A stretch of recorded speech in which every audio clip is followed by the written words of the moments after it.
Nous avons chacun notre propre perception de la réalité. Il suffit parfois de faire un pas de côté pour faire évoluer le regard que nous portons sur nous-mêmes, sur les autres et sur le monde. C'est ce qui m'a conduit à créer le podcast Il y avait une fois. Je suis Sophie et je partage avec vous mes découvertes et mes rencontres pour mieux vous connaître, mieux vous comprendre et questionner votre point de vue. Si ces thématiques vous intéressent, je vous invite à vous abonner sur votre plateforme préférée. La maternité est probablement l'une des aventures les plus transformatrices dans sa vie. Elle peut être une période d'hypersensibilisation ou de découverte de son hypersensibilisation. Comment appréhender au mieux les changements corporels, émotionnels, voire spirituels ? Pour en parler, j'ai le plaisir de recevoir Anne-Christine Barbeco, doula, sophrologue et praticienne EFT, spécialisée en périnatalité. Dans son ouvrage « Maternité et hypersensibilité », paru chez Mango Éditions, elle partage avec vous des conseils bienveillants, des éclairages scientifiques et de nombreux témoignages de femmes qu'elle a accompagnées pour vous guider. Elle s'adresse à toutes les femmes, qu'elles soient enceintes ou en postpartum. Bonjour Anne-Christine et merci d'avoir accepté mon invitation. Bonjour Sophie, merci pour votre accueil. Alors, pourquoi lier maternité et hypersensibilité ? Alors, tout d'abord, je l'ai fait à titre personnel, dans mes expériences quand je suis devenue maman, 3 fois. Voilà. Et puis après, quand je suis devenue doula, en fait, dans mes accompagnements, je m'étonnais toujours de l'hypersensibilité qu'avaient ces femmes, en fait. Et donc, je m'étais beaucoup renseignée, moi, à titre personnel, sur l'hypersensibilité. Donc, les caractéristiques étaient toujours présentes. C'est-à-dire qu'il y avait toujours cette hyperesthésie, ces sens ultra développés chez la femme enceinte, cette hyper-émotivité, voilà. Et puis aussi une intuition peut-être plus affûtée, une quête de sens. Et donc, je me suis dit très naïvement, en fait, elles viennent me voir parce que comme je suis comme ça, voilà, ça vibre et on se rencontre. Et puis, en fait, je me suis aperçue que certaines de ces femmes que je continue à voir derrière, enfin, voilà, dont je suis le parcours, en fait, elles sont pas hypersensibles. Elles ont pas ces caractéristiques-là. Et donc, je me suis dit, finalement, c'était pas leur personnalité, c'était une parenthèse de vie. Et donc là, j'ai commencé à creuser, je suis allée rencontrer des spécialistes de l'hypersensibilité, en particulier Charlotte Pils, qui a préfacé mon ouvrage. Et donc, on a beaucoup discuté, j'ai réussi à décortiquer tout ça. Et par mes lectures aussi, il y a beaucoup de livres en fait qui traitent de ce sujet-là, mais sous un angle très psychanalytique. Et ce sont souvent des ouvrages qui sont quand même vraiment axés pour les professionnels, qui sont parfois un peu difficiles à lire. Voilà. Et moi, j'avais envie d'apporter des témoignages, les connaissances du coup que j'avais pu glaner au long de ces 8 années sur le fait que cette grossesse, en fait, c'est une période d'hypersensibilité. Alors, Charlotte, elle dit d'hypersensibilisation, pour différencier. Je trouve ça très intéressant. Et en fait, c'est physiologique. Et il y a du sens derrière. Voilà, c'était ça que j'avais envie d'amener. Et c'est vrai que je rebondis, ayant lu votre ouvrage, il y a ce côté effectivement très accessible. Et quelque part, je trouve rien que par la couverture déjà, la femme, quand elle le prend en main, il y a ce côté où on rentre dans votre univers et on entre aussi dans un cocon. Et du coup, il y a quelque chose, je trouve, de très rassurant, en tout cas, quand on rentre. Alors bon, moi, je suis pas concernée parce que je ne vis pas la maternité, mais je me suis mis à la place d'une femme qui pouvait attendre un enfant, ou en tout cas se dire, voilà, à un moment donné, j'envisage peut-être d'être maman, ou même en période postpartum, parce que ça, il s'adresse aussi à ces femmes-là. Qui traversent cette période-là. Et je trouve, en fait, il y a vraiment ce côté, on a l'impression d'être pris par la main de A à Z, j'allais dire. Et donc, il y a quelque chose de très rassurant. Et je pense que c'est ce dont aussi les femmes ont besoin, je pense, durant aussi ces périodes-là. Alors, je l'ai en effet écrit pour ça. Et j'ai eu des retours très surprenants aussi de femmes qui ont des enfants plus grands. Et donc, cette période de grossesse, accouchement, postpartum est parfois très éloignée. Et en fait, qui ont lu l'ouvrage en disant que c'était venu quelque part soigner quelque chose en posant des mots sur un vécu qui jusque-là avait été uniquement ressenti, mais pas conscientisé. Et voilà. Alors, c'était pas l'optique de départ, mais j'ai aussi eu ce retour-là qui était vraiment intéressant. Et justement, que l'on soit ou non hypersensible et que l'on ignore être hypersensible, on ne vit pas sa grossesse de la même manière. Pouvez-vous nous en dire un peu plus? Alors, je vais essayer de faire des grandes catégories, même si chaque maternité est différente et Bien chaque femme est évidemment. différente. Mais il y a celles qui sont pas hypersensibles au départ. Et donc, elles vont rentrer dans la grossesse avec ce flot d'émotions, de sens, et ça peut être parfois assez violent. Voilà, donc elles vont découvrir cette hypersensibilité. Je vais choisir de parler d'hypersensibilité pour faire simple. Et elles peuvent être très, très déstabilisées par ça, en disant, mais est-ce que je deviens folle, en fait? Ça peut aller jusque-là, en fait. Après, il y a celles qui sont hypersensibles mais qui le savent pas, qui ont mis une grosse carapace autour et qui rentrent là-dedans et qui disent waouh, mais qu'est-ce qui se passe? Donc elles le vivent un peu comme les premières, sauf que elles, ça va durer souvent après parce que la porte ne se refermera pas. Voilà. Et puis il y a celles qui vivent déjà cette hypersensibilité, qui savent qu'elles sont comme ça et qui rentrent là-dedans, et qui peuvent avoir peur en se disant mais peut-être que ça va encore être multiplié par 10 000, ça va être vraiment compliqué à gérer. Mais elles ont déjà des outils en fait, elles ont déjà des capacités à traverser en fait cette hypersensibilité. Donc voilà, disons que c'est souvent plus serein. J'ai même vu le cas de jeunes femmes hypersensibles qui du coup pendant cette parenthèse étaient tellement centrées sur le bébé, tellement à l'intérieur d'elles, qu'en fait elles avaient évacué tous les stimuli extérieurs. Donc il y a vraiment toute une palette de couleurs différentes de vivre en fait cette période si intense en fait de la maternité au sens large. Et justement, selon vous, la maternité peut-elle être une opportunité d'aller à sa propre rencontre? Alors oui, c'est une proposition d'intériorité en fait. C'est une facilité pour se mettre à l'écoute de son monde intérieur. Alors l'exemple typique, c'est la fatigue.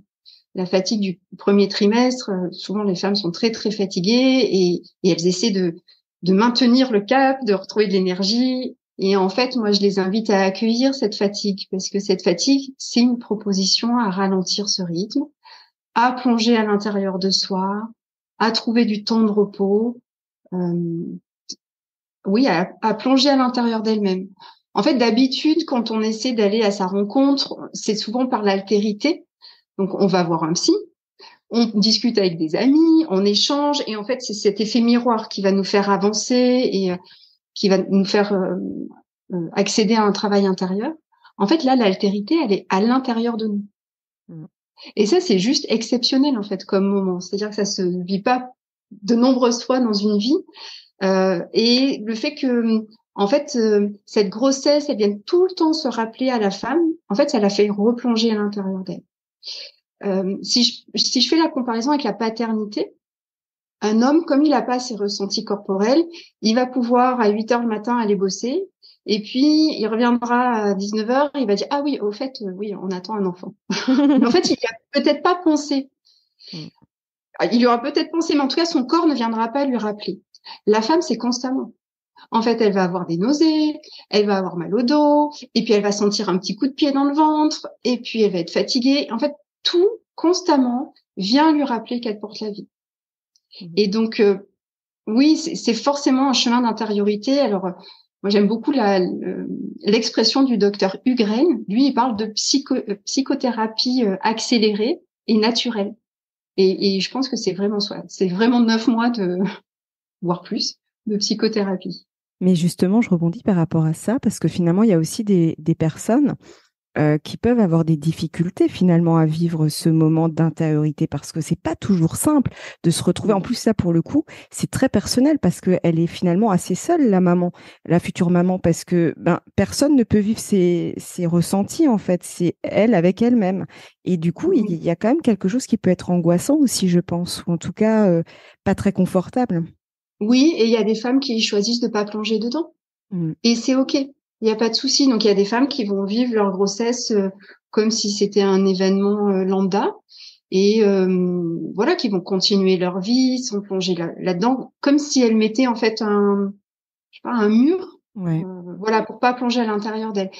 Et voilà, chacun son chemin. Enfin, voilà, c'est juste une proposition de chemin d'intériorité. Et donc, en effet, celles qui choisissent de plonger dedans, c'est jamais confortable. Voilà, c'est rarement simple. Ça peut faire peur, mais c'est le processus de transformation qui va permettre cette matrescence, en fait. Totalement. Comme quand on fait un travail sur soi, d'ailleurs, c'est jamais très confortable, mais au final, Exactement. ouais. C'est le passage, ouais, entre Ça guillemets. demande quand même un effort. Oui. Il y a des moments où on se dit, OK, est-ce que je plonge ou est-ce que je plonge pas, quoi. Mm, Voilà. totalement. Et là, chacune a à choisir, en fait, Mm, peu importe son chemin. exactement. Totalement d'accord. Et pourquoi la grossesse peut-elle être une aventure spirituelle? Alors, si on revient sur cette histoire de sensibilité, en fait, ce qui nous connecte au monde, c'est notre sensibilité. C'est notre seul moyen d'accès au monde. Et donc, en fait, la grossesse venant démultiplier cette sensibilité sous toutes ces formes, hein, pas que les sens, mais les émotions, l'intuition, etc. Et ben, en fait, on a la possibilité d'augmenter notre connexion au monde et au monde au pluriel, à notre monde intérieur et puis au monde extérieur. Et en fait, c'est l'alliance des deux qui va pouvoir, en fait, ouvrir des portes sur tout ce qui est pas matériel.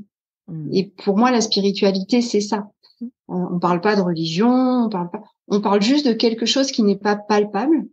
Et, euh, et ça va passer par l'intuition, par exemple, avec je ralentis mon rythme, je me mets à l'écoute de moi-même, même si parfois c'est une écoute un peu forcée. Je pense par exemple aux femmes à qui on demande d'être alitées.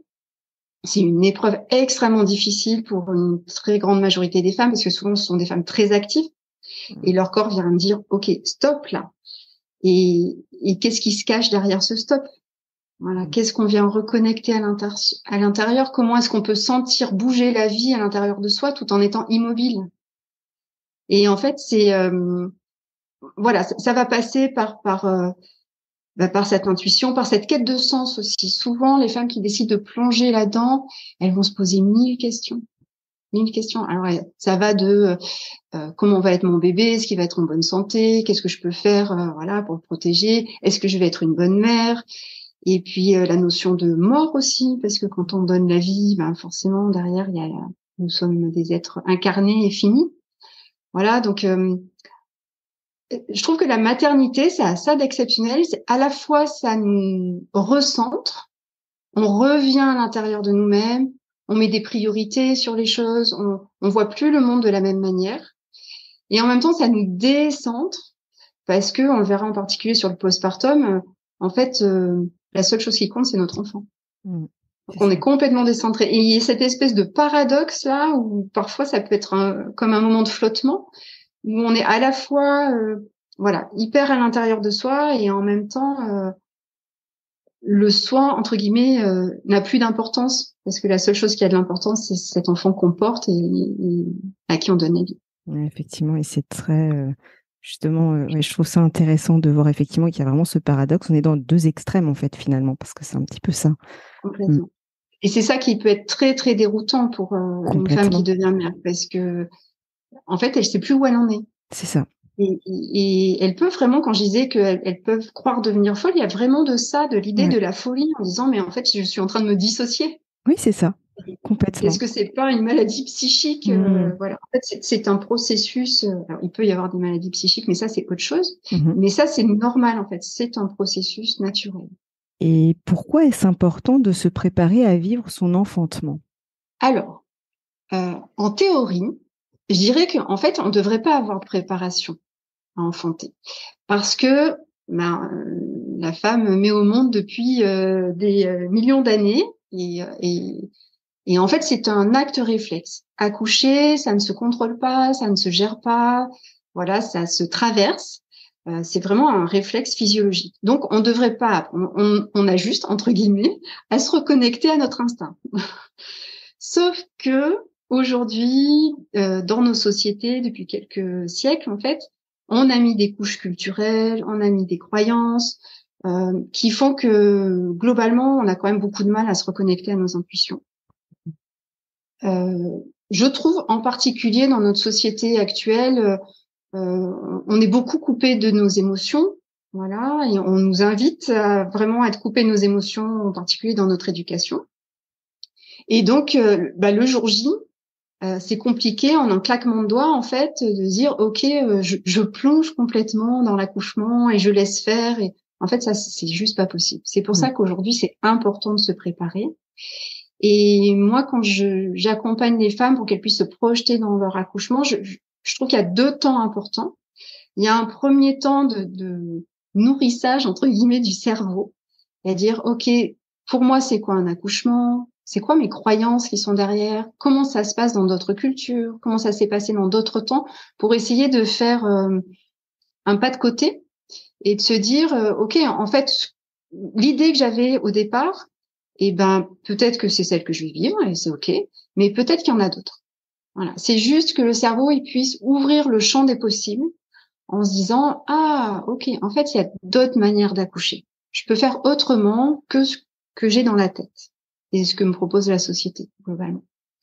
Et une fois que le cerveau, il est OK avec ça, en fait, après, on va dans le corps. Et comment on va aller se préparer dans le corps à vivre ça? Parce que, quand même, l'accouchement, c'est éminemment corporel.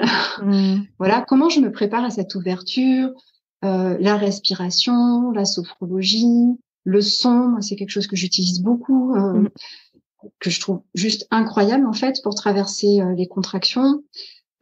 Et donc, comment est-ce que je vais expérimenter, m'entraîner entre guillemets, même si j'aime pas trop ça, hein, il n'y a pas d'objectif. Donc, mais en tout cas, voilà, expérimenter plein d'outils corporels pour pouvoir le jour J les utiliser sans y penser. Alors là, pour le coup, l'objectif que j'ai, moi, quand j'accompagne, c'est de dire aux femmes, en fait, le jour J, tu vas pas te dire, ah, tiens, si je me mettais dans cette position, ah, tiens, si. Non, en fait, comme tu l'auras déjà vécu avant, tu vas le faire instinctivement. Ça va venir. Mais c'est difficile, par exemple, dans notre culture, de se mettre à 4 pattes, toute nue pour accoucher, si avant, on l'a pas conceptualisé et ressenti dans notre corps.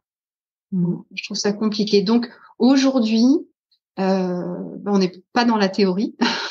Et donc, voilà, pour moi, c'est important de se préparer. Et puis, il y a une 3e phase. C'est, je pense, les semaines avant l'accouchement. En fait, faut lâcher.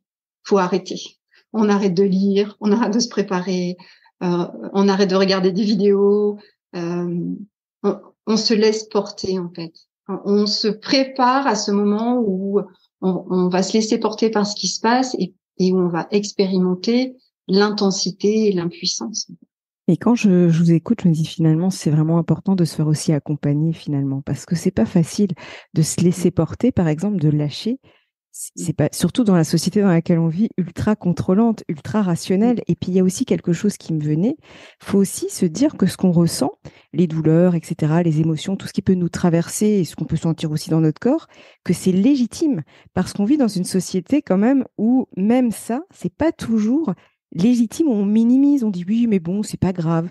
Donc il y a tout ça en fait, enfin il y a plein de choses à déconstruire en fait pour finalement se recentrer sur ce moment quoi. Oui, puis alors il y a tout le côté supprimer la douleur. C'est ça. Parce qu'en France, on a quand même cette idée de dire il faut supprimer la douleur. Alors hors contexte maternité, je suis complètement d'accord. Mais dans un enfantement, la douleur, c'est pas une douleur pathologique. C'est pas une douleur qui vient annoncer une maladie, une crise. C'est vraiment un guide, en fait. Et d'abord, on n'est pas obligé de la vivre. Ça, c'est important de le dire. On n'est pas obligé de la vivre de la même manière ou de manière exponentielle pendant l'accouchement. Ça, c'est une croyance importante qu'on a. Et en fait, on peut juste se laisser guider par elle. Donc souvent, il y a des gens qui disent « Oh là là, mais t'as envie de souffrir ». Alors non, les femmes qui souffrent, on les laisse pas souffrir. En effet, la péri est très salvatrice et c'est un outil incroyable. Mais pour moi, c'est le dernier outil à utiliser dans un enfantement. C'est-à-dire que si avant, j'ai tout essayé, j'ai essayé les positions, j'ai chanté, j'ai fait de la sophro, enfin peu importe. Je suis arrivée au bout de mes ressources et là vraiment c'est trop difficile et je sens que je vais basculer dans la souffrance. La souffrance étant dans la tête, étant pas dans le corps. La douleur, elle est dans le corps. Mais la souffrance, on peut souffrir de la perte d'un être cher. Notre corps, il n'est pas atteint. Et quand la femme, elle bascule dans la souffrance, alors oui, enfin, il y a aucune hésitation à avoir, quoi. Il faut la soulager. Mais avant, elle peut traverser ça en étant accompagnée. Mmh. Elle peut aussi traverser ça en étant seule. Mais je constate quand même dans mes accompagnements qu'il y a toujours des moments dans l'accouchement où il y a des doutes. Et dans ces doutes, c'est bien d'avoir des yeux dans lesquels se plonger, une main qui se raccrochait, juste un mot, un souffle. Voilà, quelqu'un qui soit en confiance avec le processus. C'est ça. Et qui puisse soutenir la mère dans ce passage. Alors d'autant plus que les sens sont encore plus démultipliés. On va dire que l'accouchement, c'est le paroxysme de l'hypersensibilité.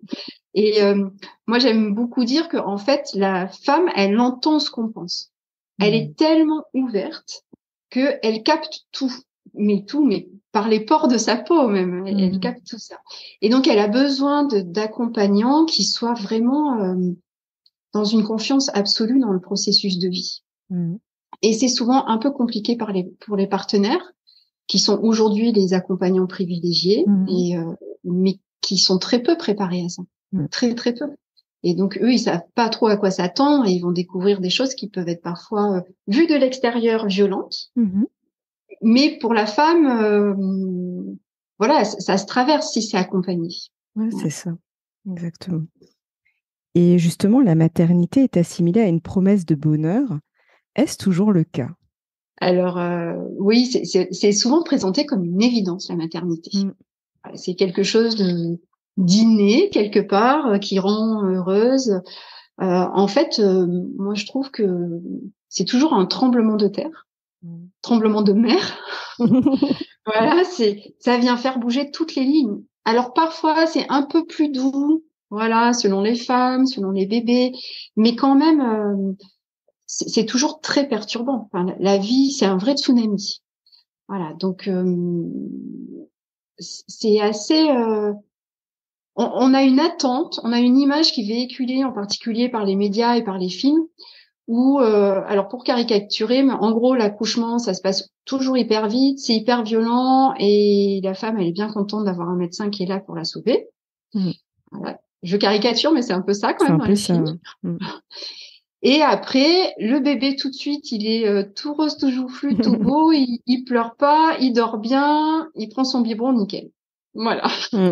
C'est génial.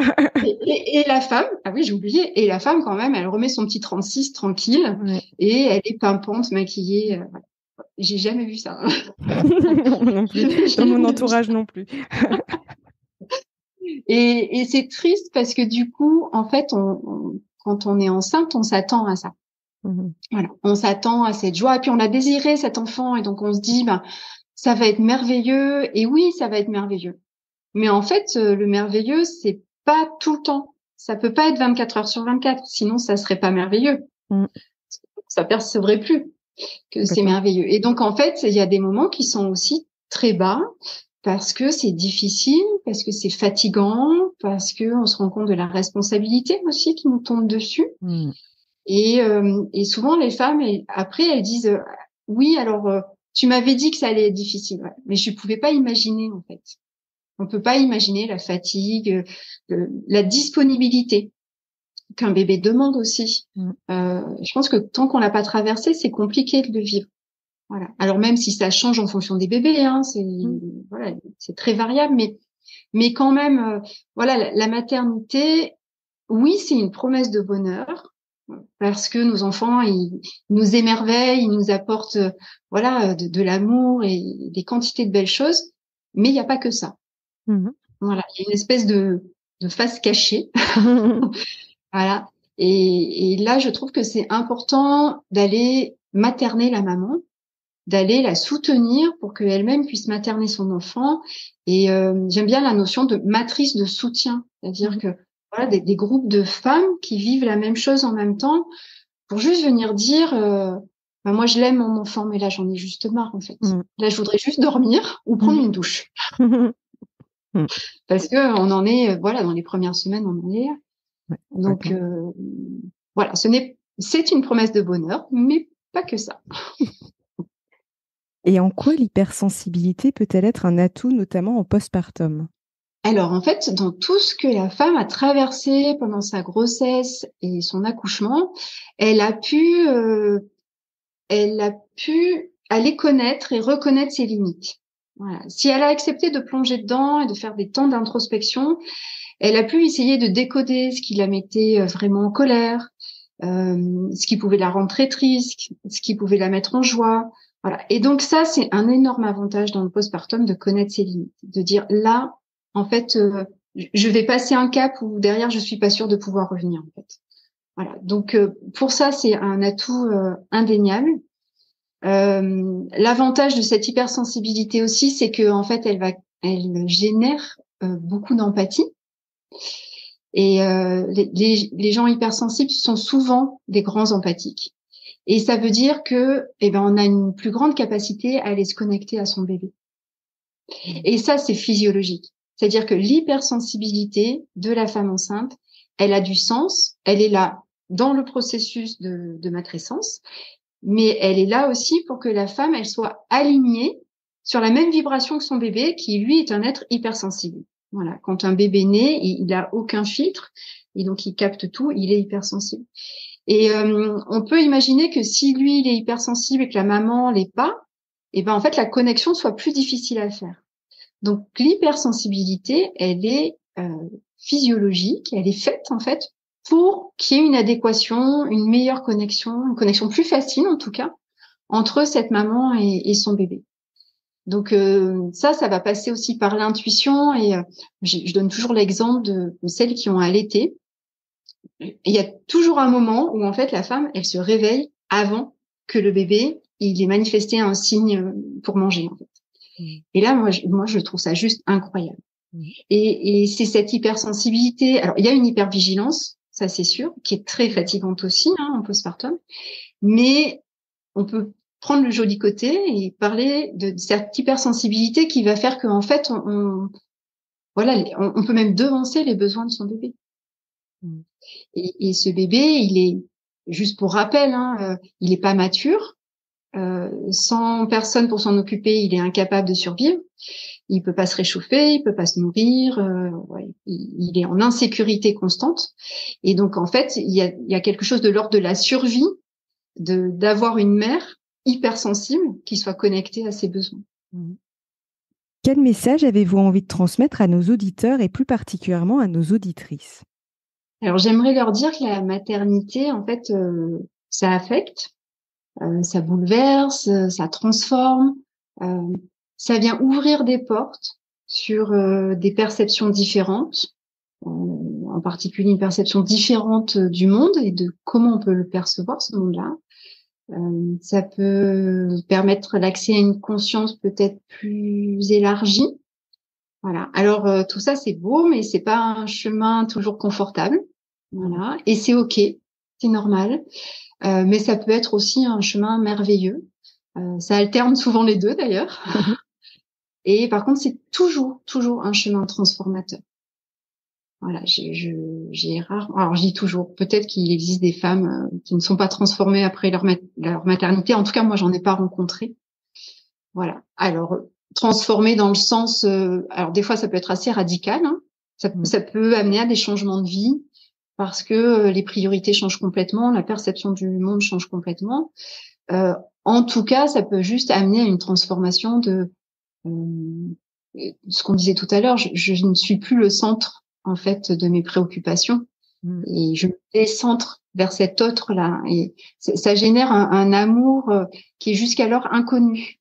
C'est-à-dire que avant, on connaît l'amour, alors l'amour pour ses parents, l'amour pour son partenaire. En fait, je trouve que la langue française est assez pauvre sur le terme amour, parce que j'aime le chocolat et j'aime mes enfants. Mais ça n'a rien à voir. Ça n'a rien à voir, non ? Et là, on découvre un nouvel amour qu'on expérimente qu'avec la naissance d'un enfant. C'est un amour qu'on appelle oblatif, qu'on fait passer tous ses besoins avant les nôtres. Voilà. Et ça peut être très déstabilisant. Parce que parfois, moi, j'ai eu des retours de femmes qui me disaient, mais en fait, ça me dévore. C'est comme s'il me mangeait, cet enfant. Voilà, il vient m'absorber. Voilà. Et comment je fais pour petit à petit reprendre de la distance et me retrouver moi en tant que femme, en tant que mère, mais surtout en tant que femme. Voilà. Donc, moi, je les invite, les auditrices, si elles en ont l'envie, à plonger dedans, parce que c'est incroyable à traverser.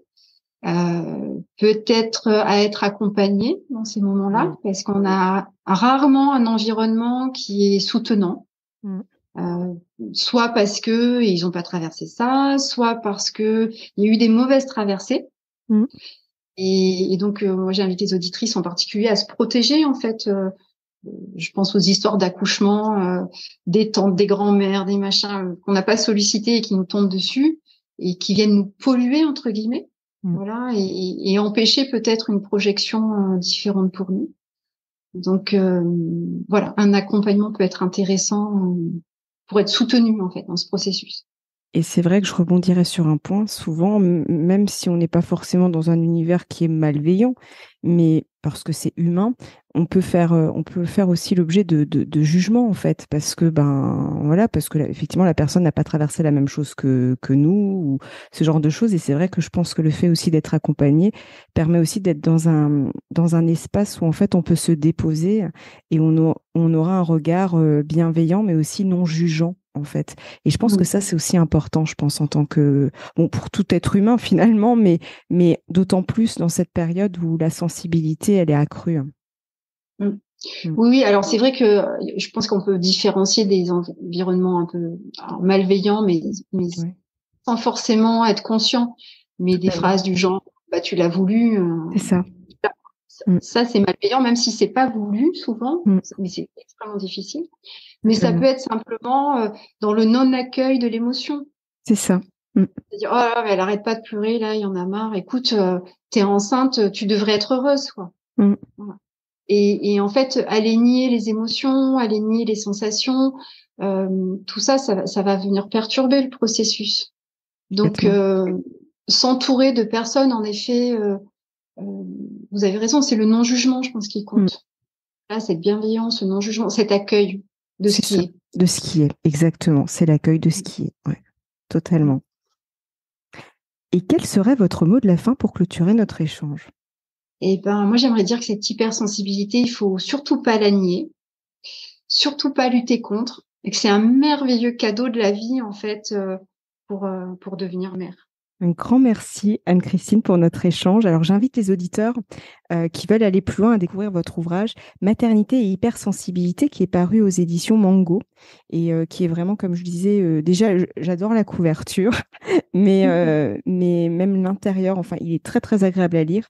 Et il y a vraiment j'ai l'impression que vous prenez le lecteur par la main de A à Z et on rentre vraiment dans un cocon. Merci beaucoup, Sophie. Merci à vous. Si vous avez aimé cet épisode, n'hésitez pas à lui laisser 5 étoiles sur Apple Podcast ou un pouce sur YouTube. Et surtout, abonnez-vous sur votre plateforme d'écoute préférée pour ne manquer aucun épisode. Je vous souhaite une très belle journée ou une très belle soirée et vous donne rendez-vous dans 2 semaines. À bientôt!